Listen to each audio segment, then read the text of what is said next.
Welcome back to the Deep Dive. Today, our mission, well, it's all about speed and synthesis, really, getting straight to the point. That's right. We've gathered 3 days of pretty dense market reports. We've got Monday, October 27th, Tuesday the 28th, and then the full weekly wrap-up ending Friday, October 31st, 2025.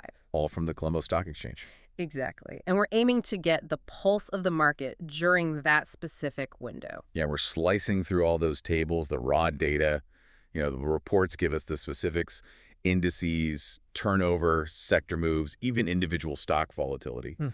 But the real job here is spotting the trends, the sort of behavioral patterns. Where were the big players, the institutions, the foreign investors actually putting their money during this, well, pretty choppy period? And it really was active. Before we even get into the details, let's just think about the scale here. Yeah. Monday, October 27th alone, the sources show daily turnover hitting over 5.5 billion rupees. 5.76, yeah. Huge number. That's just massive liquidity. And what was it? Over 37,000 trades just that one day. 37,635 to be precise. That kind of volume, it suggests something pretty intense was going on. Purposeful action, maybe? Oh, it was definitely a busy few days. And when you look at the bigger picture, the macro context, you can kind of see why traders were so active. Things weren't exactly settling down. Okay, let's start there then. The big picture. Indexing the week. What about the main index, the all-share price index, the ASPI? Where did that actually close on Friday the 31st, according to the weekly report? Right. So the ASPI closed the week at 22,804.84. Let's just call it 22,800. Okay. Now, if you compare that to where the year opened, which was around 22,850. Almost identical. Pretty much. Structurally, year to date, the market's basically flat. Down just a tiny bit, maybe 46 points. So it's holding steady near the starting line. Suggests some resilience, I suppose, but definitely not explosive growth. Resilience feels a bit mild, especially when you look at the volatility within the year. You mentioned the historical context in the report.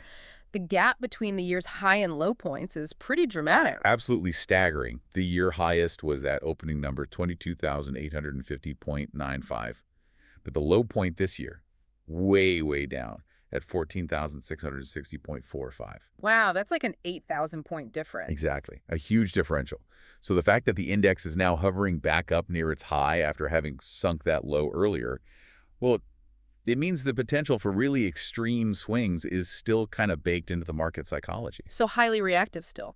Very much so. It has been and likely still is. Now, hang on a second. We need to clear something up right away, something potentially confusing in the sources. Okay. You just gave us the weekly closing ASPI around 22,800.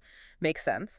But the daily report for Monday the 27th, it shows the index dropping from 34,527 down to 34,491. Ah, yes. Those are 34,000 figures, not 22,000. What's the deal with that massive difference? Are these different indices? That's a really sharp catch. And it shows why just reading the raw data can be misleading sometimes. Right.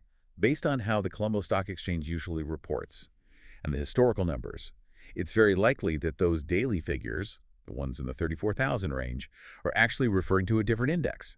Maybe something sector-specific, or perhaps the S&P Sri Lanka 20 index, not the broad ASPI. Okay, so like a more focused benchmark for daily activity. Exactly. The long-term context, the year-to-date stuff, that's the ASPI around 22,800. But the day-to-day trading, the liquidity flow, seems to be tracked against this other, maybe more volatile benchmark in the 34,000s. Got it. 2 different thermometers measuring slightly different things. But the overall market size, the market cap, that was so huge, right? Over 8 trillion rupees reported that Monday. 8.13 trillion, yes. A substantial market cap. So if the main index is structurally sort of flat-ish year-to-date, where did all that Monday turnover, that 5.5 billion rupees, actually come from? Who was doing all the trading? And this is where we get into the real mechanics of the money flow. Uh-huh. The engine driving all this activity, it was overwhelmingly domestic. Local buying, local selling. That accounted for almost all the volume. Really? Oh, yeah. Domestic purchases were over 303 million shares. Domestic sales also over 303 million shares. And look at the number of trades. Out of the 37,635 total trades, over 37,140 were purely domestic. Wow. Okay, so broad participation from local traders, just churning things over. Exactly. They are really churning the market. I think the really interesting signal might be buried in the foreign activity numbers for that Monday. What stood out to you? Well, look at this. Foreign purchases were almost 300 million rupees. To 9 million, roughly. Okay. But foreign sales, just over 123 million rupees. That's a big gap. Foreign buying was more than double foreign selling. That looks like a strong net buy, doesn't it? It's a clear signal, yes. That net difference, it points very clearly towards net foreign buying interest on October 27th. Foreign capital was, on balance, accumulating, more than twice as much going in as coming out. Okay, wait a minute, though. Let's piece this together.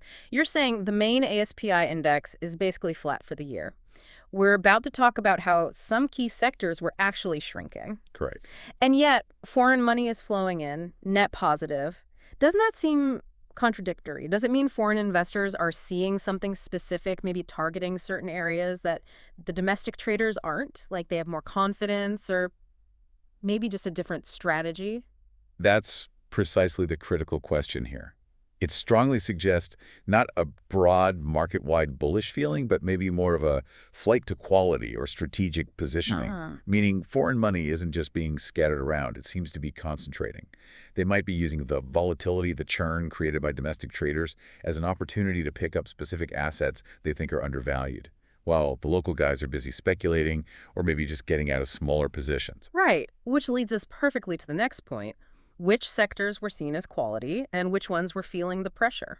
Let's look at the sector indices, comparing Monday the 27th to Tuesday the 28th. Okay, what did we see? Well, there was a general downward trend in some of the traditionally big areas. Take financials. The banks index, it dropped quite noticeably. Went from about 1804 down to 1760. Okay, that's a decent dip. Yeah, and insurance also pulled back from 1233 down to 1215. And real estate, another major one, fell from 5015 down to 4952. So banks, insurance, real estate, all under pressure, selling off. Clearly facing some headwinds or significant selling pressure during those 2 days, yes. But surely there was an aha moment somewhere, a sector that bucked the trend. Was there an outlier in there? There was one definite comparative winner, yes. The utilities sector. Utilities, okay. While most other things were sliding or just flat, the utilities index actually increased. It climbed from 3607.45 up to 3660.25 across those 2 days. Huh. Utilities are usually seen as kind of slow, defensive stocks, aren't they? Typically, yes. So if the broader market is under pressure, financials are down, property is down, but foreign money is selectively coming in. Is this utility strength just a safe harbor thing, people hiding out? Or is something else going on?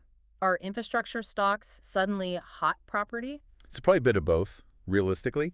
In uncertain times, yeah, defensive sectors like utilities, sometimes telecoms too, they attract capital because their income streams are seen as more stable, less tied to the economic cycle than, say, building condos. Makes sense. However, a move like that kind of jump, it does suggest either some pretty significant focused buying, maybe linked to that foreign inflow we talked about, or perhaps anticipation of something specific. Right. Like infrastructure projects, policy changes, something like that. So even in a downbeat environment, certain assets are still highly valued for stability or maybe future potential. Precisely. It signals selectivity. Which brings us right to the individual stocks, the volatility spotlight. And I have to say, the irony in these reports, these daily lists labeled top 10 gainers. Ah, yes, those lists. They actually show stocks with massive price decreases, huge negative percentages.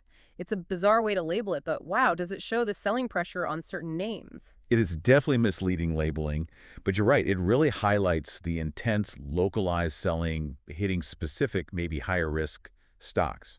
We're looking at pockets of extreme fear or liquidation, even while the main indices are trying to stay relatively stable. How bad were those drops? Give us a feel for the day-to-day pain. Okay, so on Monday the 27th, some really sharp falls. Tesagro was down over 10.5%. Asia Capital dropped more than 10.2%. Ouch. Double-digit drops in a day. Yeah, if you're a retail holder waking up to that, it's panic time. And then there was the biggest absolute price loser that day, Nuwara Alea. It fell by almost 200 rupees per share. Wow, nearly 200 rupees wiped off a single share price. That's a headline grabber. Did this kind of sharp, localized selling carry on into Tuesday? It did. The volatility kept going. On the 28th, again, the steepest losses were in that so-called gainers list. Senkatagala led the pack down, dropping over 14%. 14%. Massive correction. And Samsung Internet fell nearly 8%. If you look at the whole week, the weekly summary shows the top percentage losers were down in the 14% range as well, like 14.29, 14.13%. Okay, so this confirms what you sometimes call a two-speed market, doesn't it? Exactly what it points to. Explain that concept here. Well, the first speed is these smaller, maybe more speculative stocks, the ones retail investors often chase. They're getting hammered seeing these dramatic double-digit sell-offs. Right. Intense pain there. Then the second speed is the institutional market, the blue chips, the big names.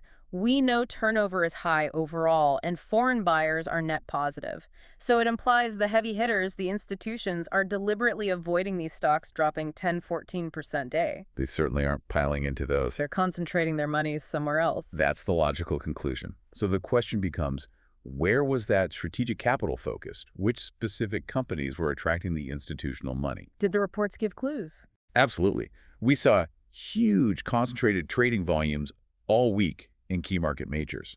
On Monday the 27th, for instance, massive volume in JKH, millions of shares changing hands. Okay, JKH is always a big one. Right. And over the week, big banks like DFCC, Bank PLC, and H&B, they were clearly involved in large value trades, looked strategic, and then companies like Amana Takaful, Lanka Realty, even Pikami, towards the end of the period, they all showed up with high volume activity. So this isn't panic selling across the board. It looks like deliberate accumulation or maybe big players rearranging their portfolios, focusing on these cornerstone companies. That's exactly how it reads. Strategic moves in the majors. Okay, this picture of trading activity is fascinating. Deliberate positioning happening amidst some real chaos in smaller stocks. Yeah. But let's step back from the trading screen for a sec. Segment 5, corporate actions. Right, the announcements. The reports also listed a bunch of corporate announcements, things that don't immediately move the daily index maybe, but they do reflect what the companies themselves are thinking long term. Absolutely crucial context.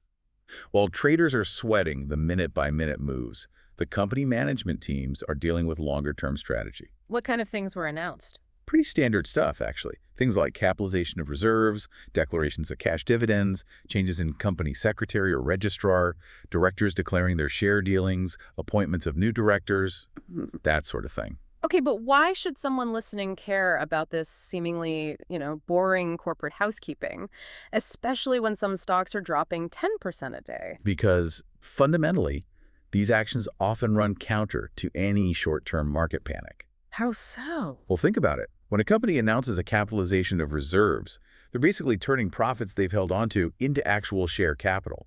That's usually a sign of confidence in the balance sheet, a long-term growth signal. When directors report their own buying or selling, it gives transparency. And often, director buying especially, is seen as a strong signal of internal confidence about the company's future. Appointing new directors, paying dividends, these all show the underlying business is planning and operating for the future, regardless of the daily market noise. Right. It's like the difference between trying to steer a small boat in choppy waves versus the captain continuing to build a bigger ship. That's a great analogy. The captains are focused on building the ship, even while the little boats are getting tossed around. So let's try and wrap this up. What's the ultimate conclusion for you, the listener? We seem to have found this really paradoxical market situation. Yeah, it is quite paradoxical. You've got generally declining sector indices, pockets of real panic selling in smaller stocks, but underneath you've got high trading volume, strategic inflows of foreign money, and these long-term corporate actions signaling business as usual, or even confidence. The paradox is definitely the key takeaway. The market isn't just broadly bearish. It's incredibly selective right now. Foreign investors, large local institutions, they seem to be treating the selling pressure as a buying opportunity, but only in very specific major companies, maybe utilities, maybe certain banks or conglomerates like JKH. Meanwhile, the smaller, more speculative end of the market is getting hammered, ruthlessly liquidated in some cases. So what does this all mean for you listening to this, maybe trying to figure out what happens next? Well, I think we have to go back to that really powerful historical data point we mentioned earlier. The year's low point. Exactly. We noted the ASPI closed this week near 22,800. But its low for the year was way down at 14,660.